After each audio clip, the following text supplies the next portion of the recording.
është në pjesën tjetër, po fokusi të rrim tek lindja e mesme.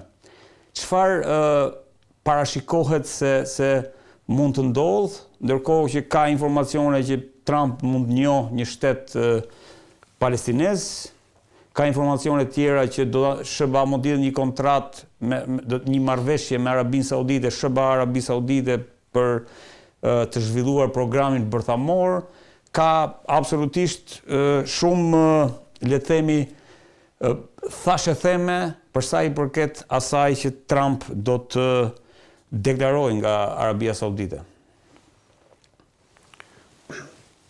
Aktualisht një vizitë e programuar, dhe deklaruar kjo e Arabi Saudite, normalisht që ka që pritet të ndodhin shumë gjëra, një nga pritet kryesore, pra nuk janë, ai çka është kryesore nuk është marrëveshjet midis Arabisë Saudite dhe Shtetet Bashkuara të Amerikës. Marrëveshjet të cilat pothuajse Trumpi disa herë edhe i ka proklamuar se cilat do të arrinte.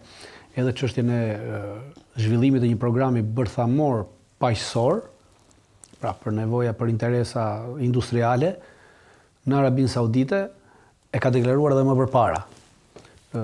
Pritet një takim, është pritet një takim midis Trumpit dhe presidentit Sirisë, atij që është aktual, pra Ahmed Sharas ose Al Gjolanit, i cili nga antari Al-Qaidës kaloi në antari i ISIS-it, nga antari i ISIS-it në antari Al-Nusras dhe tashmë antari i qeverisë siriane. Dhe ajo çfarë pritet është se kjo qeveri aktuale siriane ka bërë një propozim nëpërmjet Emirateve të Bashkuara dhe nëpërmjet Arabisë Saudite, më përpara Shtetet Bashkuara të Amerikës i ka ofruar Shtetet Bashkuara të Amerikës të njëjtën marrëveshje që ka me Ukrainën. Pra që Shtetet Bashkuara të Amerikës të ndërhyjë në Siri për të nxjerrë dhe për të nxjerrë të gjitha llojet e mineraleve, gazin, të gjitha tjera të menaxhohen dhe të nxirren nga kompanitë amerikane. Në këmbim të heqjes së sanksioneve, sanksionet të cilat janë vënë Siris kur ishte Asadi president. Vetëm në këmbim të heqjes sanksioneve dhe pastaj absolutisht, po është edhe detyrueshme, pra në rast se arrihet kjo marrëveshje, automatikisht duhet të hiqen sanksionet për aplikimin e kësaj marrëveshje, sepse nuk mund të eksportosh gaz, mineralet e tjera nga Siria pa u hequr sanksionet se nuk ndalen. Pra është ndërlidhur dhe është ndërvarur. Pra në rast se arrihet kjo marrëveshje është ndërvarur me sanksionet. Me heqjen e këtyre sanksioneve.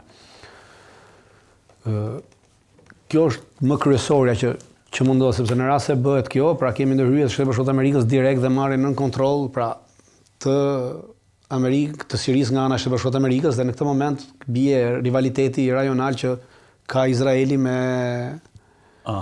Turqinë. Pra është pak a shumë e njëjta situatë, rivaliteti Rusi-Europë ndërhyjnë amerikanët në Ukrainë. Absolutisht, tashmë atë rivaliteti Izrael-Turqi pritet ndërhyjnë amerikanët, ta marrin amerikanët pra në lindjen në Siri. Të mbajnë ekuilibrat. Tjetër çfarë mund të ketë është ajo që juve pak e përsëritët, e thatë, është njohja e një shteti palestinez, por ajo çka bëhet më shumë nxjerr në pa fuqinë e Hamasit, pra Hamasit deri më dje. Dhe kemi një ndryshim të politikës amerikane në aspektin që Shtetet Bashkuara të Amerikës deri dje nuk pranonin të uleshin tavolinë me asnjë organizatë terroriste, me asnjë person të konsideruar terrorist. Sot kemi që Shtetet Bashkuara të Amerikës do ulen tavolinë me një president të Sirisë, i cili ka qenë një nga personat më të kërkuar të botës, pra ka pasur një $10 milion për kokën e tij, të vendosura nga Shtetet Bashkuara të Amerikës, dhe aktualisht do ulen, pra do bisedojnë, dhe kemi një bisedë me Hamasin, pra bisedimet të cilat kanë vazhduar për disa kohësh direkt midis Shtetit Bashkuar të Amerikës dhe Hamasit, pavarësisht se Hamasi konsiderohet nga Shtetet Bashkuara të Amerikës si organizatë terroriste. Dhe këto bisedime kanë sjellë lirimin e të vetmit peng të gjallë që mbaj pengu të amerikano-izraelit të lëshuar, pra dhe kjo ka një ndryshim të madh në politikën e jashtme të Shtetit Bashkuar të Amerikës në lindjen e mesme, sepse deri më sot politika e jashtme e Shtetit Bashkuar të Amerikës në lindjen e mesme ishte paralel me politikën izraelite, pra ishte si avangard politika izraelite, përdorej më përpara politika e Izraelit dhe pastaj vinin interesat amerikane, ndërsa tashmë Trumpi ka bërë një gjë, ka vënë në pikë të parë interesat amerikane dhe pastaj interesat e shteteve të Izraelit dhe çdo kujt tjetër që vjen alati tyre në rajon. Po se nuk me çezova unë, domethënë Izraeli nuk ka fare asnjë lloj dienie, asnjë dhe për këtë Izraeli tashmë duke qenë se ka mbetur jashtë kësaj pra jashtë kësaj diplomacie amerikane dhe po e ndjen veten pavarësisht kërcënimeve të bëra që këta do marrin pra çdo lloj veprimi unilateral nga ana e Shtetit Bashkuar të Amerikës, do të ketë veprime unilaterale nga Izraeli. Në qarqe të brendshme amerikane është bërë qartë Izraelit që nuk mund të ketë veprim unilaterale për arsye se Izraeli do të mbetet në një moment caktuar do të mbetet pa asnjë lloj armatimi nga Shtetet Bashkuara të Amerikës. Dhe për këtë arsye Izraeli ka nisur 2 lëvizje. Dritan, para se të dalim të 2 lëvizjet, veprime unilaterale, çfarë do të thotë kjo? Do të thotë që Izraeli ka qëndruar, pra veprimi i Shtetit Bashkuar të Amerikës, pra njofja që Shtetet Bashkuara të Amerikës do i bëjnë shtetit të Palestinës. Dhe në bisedimet me Shtetet Bashkuara të Amerikës, Domethënë po pritet edhe njohja se nga që nuk e diskutuam. Po pritet edhe një nga gjë, pritet që Trumpi të njohë shtetin e Palestinës dhe një nga pikat që është diskutuar në marrëveshje me Hamasin në kuadër të lirimit të pengut është që hiqet dorë nga kërkesa për çarmatosjen e Hamasit. Pra çarmatosja e Hamasit nuk do të ndodhi më. Nuk bëhet llafën për të çarmatosur Hamasi. E qartë. Është në diskutime sipër pastaj se kush do të qeverisi dhe si do të qeveriset Gaza. Pra ky është një problem për të cilin Amerikanët tashmë në këtë qeveriset Gazës normalisht që janë në bisedime edhe me rusët, për arsye se Mahmud Abbas ishte një nga ata në takimin që pati me Putin, kërkoi totalisht që Gaza të mos qeveriset nga amerikanët. Pra ishte kërkesa e tij eksplicite. Nuk në bisedimet pra që ishin publike. Që ishte vizita që shkoi Mahmud Abbas, që është lideri i OÇP-s. Po, aktualisht lideri i Palestinës dhe që qeverisë bregun perëndimor. Po. Pra në këtë moment Hamasi ka dalë një organizatë e fuqishme, pra direkt bisedime me SBA-n dhe ka arritur të garantojë mos çarmatosjen e vet. E qartë. Dhe të gjitha këto veprime, dhe lirimi i pengjeve, dhe lirimi i pengut të fundit me kërkesë të Shtetit Bashkuar të Amerikës, pra tregojnë veprime të njëanshme nga Shtetet Bashkuara të Amerikës, pasi për asnjë nga këto veprime nuk është diskutuar dhe nuk është njoftuar më përpara Izraeli. Dhe bisedimet kanë qenë të fshehta. Pra Izraeli s'ka pas dieni për këto bisedime. I ka marrë vesh në momentin që amerikanët kanë deklaruar lirimin e pengut. Dhe kjo është veprim i njëanshëm nga Shtetet Bashkuara të Amerikës. Dhe veprimi i njëanshëm nga Shtetet Bashkuara të Amerikës është edhe njohja e Palestinës. Dhe në këtë moment Izraeli ka kërcënuar që në rast se do kemi veprime të njëanshme nga Shtetet Bashkuara të Amerikës, edhe nga ana jonë do kemi veprime të njëanshme. Do të thotë që Izraeli do ndërmarrë një ofensivë të madhe ushtarake kundër Gazës, kundër bregut perëndimor, për t'i përzënë, pra për përfunduar atë që ata e kanë quajtur para 2 javësh, që kabineti izraelit miratoi planin për pushtimin total të Gazës dhe në deklaratën e tyre që bën ata e quanin plani final. Dhe kushdo që e njeh historinë dhe që ka lexuar, kjo është e njëjta gjë me planin e Hitlerit për eliminimin, për genocidin që bëri dhe holokaustin që bëri ndaj popullit hebre, dhe ai plani i Hitlerit për eliminimin e popullit hebre në luftën e dytë botërore quhej zgjedhja finale, final solution. Dhe këtë po thua ndërsa Izraeli planin për të pushtuar totalisht Gazën e ka quajtur plani final. Ata e quanin zgjidhja finale, pra Hitleri e quante zgjidhja finale, këta e quajnë plani final. Pra imagjinon ngjashmërinë e genocidusëve që pra e vrasësve. Dakor, duhet di Izraeli parajmëron se do t'i bëj këto. Po, dhe në këtë moment Shtetet Bashkuara të Amerikës në mënyrë të njëanshme. Të njëanshme që do të thotë pa mbështetjen dhe pa miratimin e Shtetit Bashkuara të Amerikës.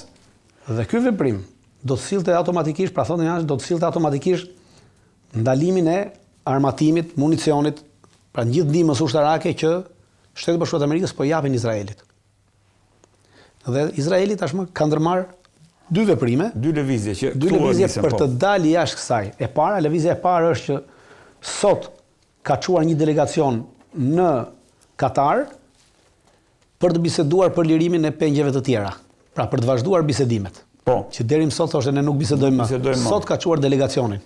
Pra sepse ka parë që më nuk po e pyet kush, pra duhet hyrë në këtë lojë. Jo, ishte Witko vetë që po e priste atë lirimin e pengut. Po, dhe e dyta, veprimi i dytë është ka bërë një marrëveshje me qeverinë aktuale gjermane, me Mersin, që qeveria gjermane ka marrë përsipër të furnizojë me të gjitha llojet e armatimit dhe municionin që shtetit izraelit do i duhet nesër për çfarëdo lloj operacioni të nevojshëm. Pra, Izraeli marrëveshje me Gjermaninë për furnizim me municione pavarësisht SBA-s. Pavarësisht SBA-s, pra Gjermania ju rikthye sërish nazizmit.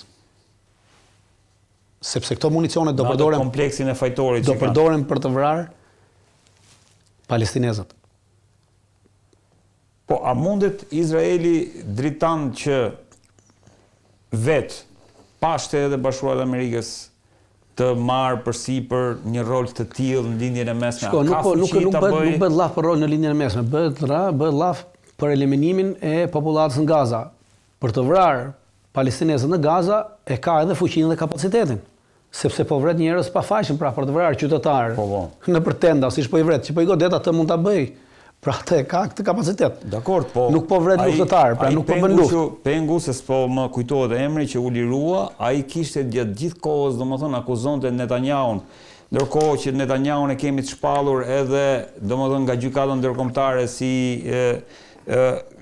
po them kriminal lufte në raport me atë që po bën, a mos ndërkohë Trump, dhe ka informacione që Trump e ka braktisur Netanyahun sepse është ndjer i përdorur nga a mos po i vjen fundi Netanyahu dritan? Dhe domethënë ka kryer atë mision që duhet të mendoj që vështirë që Netanyahu po i vjen fundi për arsye se neve kemi një shoqëri izraelite, pra në Izrael kemi gjithë shoqërinë të indoktrinuar kundër palestinezëve, kundër muslimanëve. Dakor. Kemi në të njëjtin nivel që ishte shoqëria gjermane, pra. Shoqëria gjermane nga 41 deri në 45 ishte totalisht e indoktrinuar. Njëjtin gjë kemi edhe në Izrael.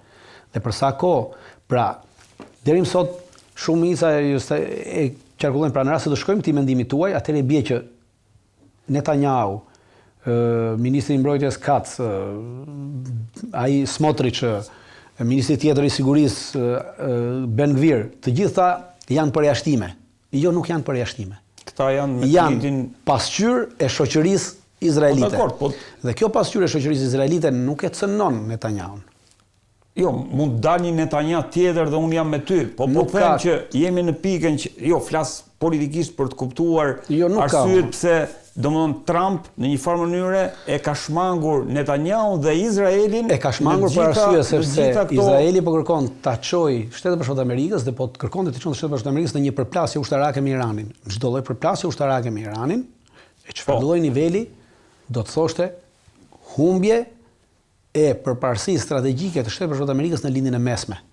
Dhe përparësi strategjike, e qartë. Dhe pse është kërkuar kjo? Dhe aktualisht se vim te takimet, pra, takimi Trump në Arabinë Saudite. Planifikohet edhe në Emiratet e Bashkuara dhe në Katar një takim. Dhe aktualisht Trumpi, kemi deklaratë të Trumpit që nuk përjashtohet mundësia, ka thënë dje, që unë të shkoj në Stamboll për të takuar Zelenskij dhe Putinin. Por ama këtu kemi një gjë që të njëjtën në shkjo. Po.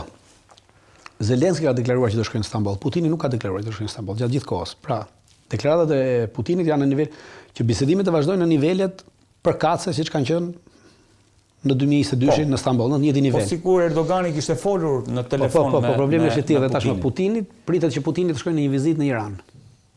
Në datën 5, domethënë të njëjtën. Pra, pritet që Putini të shkojë në Iran. Pra, Putini shkon në Iran për të mbaruar punët e Trumpit. Pra, sepse mos harrojmë që bisedimet midis Iranit dhe Shtetet Bashkuara të Amerikës kanë si reagent, pra kur përzihen dy bojra, të duhet një reagent që të përziesh. Ky reagenti që përzien lëndën kimike, pra që bën është Rusia. Putini në rastin konkret. Dhe Putini po shkon në Iran që të bindë iranianët që të pranojnë një marrëveshje të favorshme edhe për iranianët, po të favorshme edhe për Amerikën, që Amerika të dalë e fituar në këtë moment. Dhe normalisht që Trumpi thotë unë shkoj në Turqi për të takuar palët, dhe Trumpi shkon në Turqi për të takuar Zelenskij që ta bindi që të pranojë dorëzimin e territoreve, dhe kur e bind për pranimin e dorëzimit të territoreve dhe merr përsipër të garantojë që gjithçka do bëhet, atëherë Putini udhton nga Irani në Turqi dhe bëhet marrëveshja.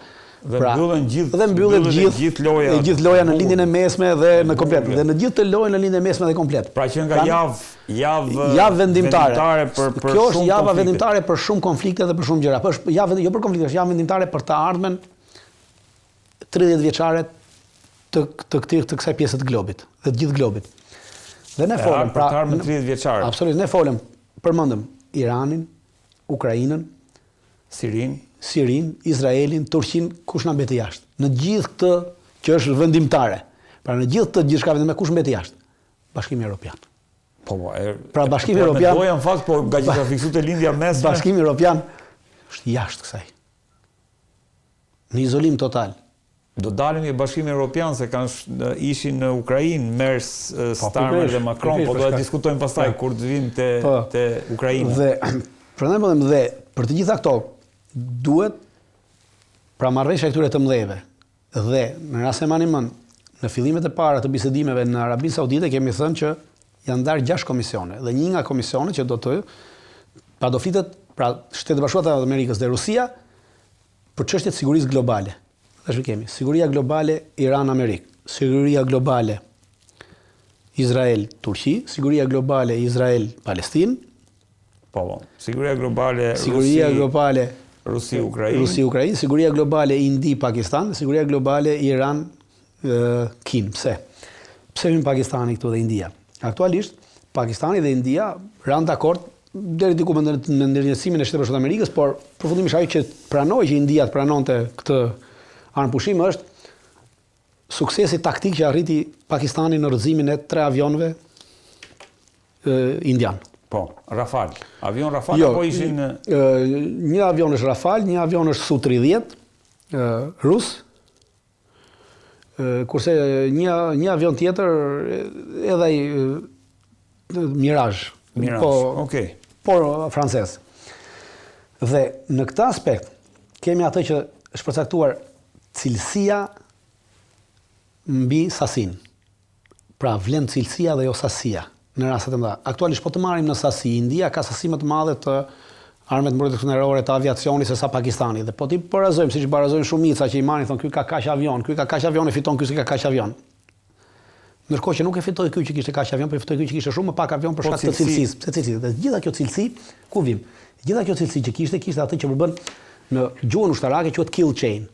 Dhe quhet zinxhiri i vrasjes. Pra zinxhiri i vrasjes. Zinxhiri i vrasjes është kur në të njëjtën kohë mbrojtja dhe sulmi. Pra sistemi luftarak i mbrojtjes dhe i sulmit janë totalisht të integruar me njëri tjetrin dhe e bëjnë marrjen e informacionit, përpunimin e informacionit, kalimin e informacionit te fundori, pra te ushtari fundor ose te piloti. Në këtë moment kemi pilotin që është fundori i cili shkrep lëshon raketën. Dhe këtu kemi udhëzuan 3 avion. Po nga kush udhëzuan? Avionët që udhëzuan 3 avionët, pra një rus dhe 2 perëndimor, ishte një avion kinez i tipit J-10. Me anë të një rakete PL-15. Pra, avioni që udhëzua kushtonte $120 milion, avioni që udhëzoi kushton $40 milion. Të dy janë avion të gjeneratës 4.5. Pra gjenerata 4.5. Të dy përkasin kësaj gjenerate. Por avioni francez ka raketa me largësi hedhëse, pra deri në 120 km. Radarin e ka deri në 240 km. Kurse avioni kinez ka radar deri në 300 km dhe raketa që përdori PL-15 është deri në 240 km. 2 fish gati. Pra 2 fish. 2 fish më. Dhe kjo lloj rakete quhet raketë beyond visual range, pra përtej aftësisë për të parë, përtej aftësisë për të shikuar, pra. Pra nuk e shikon dot. Ti nuk e shikon, pra ti e shef në aparaturë apo me sy nuk e shef kur. Pra është përtej asaj dhe lëshon raketën dhe raketa vazhdon punën e vet. Është raketë lësho dhe harro, pra launch and forget. Pra ti e lëshon dhe ajo vazhdon punën e vet sepse raketa ka radar të saj, është pajisur me radar dhe orientohet vetë dhe shkon drejt, pra nuk ka nevojë të ndjekësh. Përcakton koordinatat dhe shkon me radar, dhe gjën me radar. Pra, përdori avion kinez, siç tham J-10 e dyta. Gjatë saj kohë që avionët pakistanez bënin këtë, ishin në mbrojtjen e mbrojtjes kundërajrore dhe mbrojtja kundërajrore HQ-16, mbrojtja kundërajrore kineze. Që është pothuajse njëjtë me mbrojtjen kundërajrore ruse që është Buk-2. Pra Buk-2 ka këtë. Dhe mbrojtja kundërajrore, tha. Sulmi dhe kemi informacioni. Informacioni është zbulimi strategjik, që zhvillet zbulimi strategjik e bën nëpërmjet avionëve të zbulimit strategjik që janë avionat AVAX, po ajo ka avion dhe vet, dhe ata janë avion me teknologji kineze që janë ZOK-03. ZOK-03-shi, Karakoram quhet avioni, është teknologji kineze dhe arrin të fokusoj brenda një objektivi, pra në të njëjtën kohë arrin 150 objektiva dhe të seleksionoj 45 prej tyre. Në një largësi 400 km. Kurse avionët që ka India e kanë largësinë 250 km. Avionët AVAX. Indian janë francezë? Jo, avionët indian, avioni indian është prodhim amerikan, ky AVAX-i. Po 250 km.